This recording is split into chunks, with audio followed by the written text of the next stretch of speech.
እኔ ምልሽ የሚበላ ነገር አለ እንዴ? የለም ባክ ዛሬ አልሰራው። በእናትሽ ምሩ ትንሽም ቢሆን ስለራበኝ እኮ ነው። ሰርታም ተብር መስጣት መስለም እንዴ ሲጠይቅ ታቂኝ አይደል እንዴ? ሲኖረኝ እኮ መጀመሪያ ማስታውሰው አንቺ ነው። እስከ ዛሬ በምላስ በላ። ከዚህ በኋላ ግን አንተን አስቀምጭ አልቀልብ። እሺ በቃ ዛሬ ጸሎት አድርጊልኝ። አንድ ስራ አለ እሱ ከተሳካ ካም በኋላ አትቸገሪ። ደህና ወይ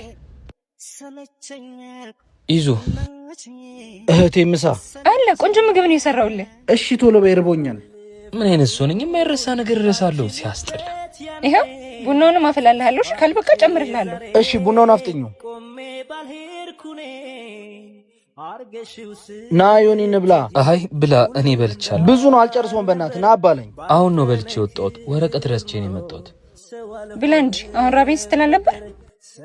ብላ ባልኩ ምን ትገላምጠኛለህ? እማያበላ ቢገላምጥ ምን ይጎዳል? ማን ተጎዳ? ለኔ ስትል ሳምንት አትብላ። ዮኒ አቤት። እንዳልበላህ አውቄያለሁ። ትንሽ አትጎርስም? ተው እባክህ። የዛሬን ባልበላ ምንም አልሆንም። ከራቤ በላይ አለመፈለጌ ነው ያመመኝ። ባህሪዋ ነው ታውቃት አይደል እንዴ? ማታ ደግሞ ካልበላህ ብላ ትናደዳለች። እሺ እኔ ስሜትስ? እሺ በቃ ብር ላክልህና ውጪ ብላ። በጣም ነው ማመሰግነው።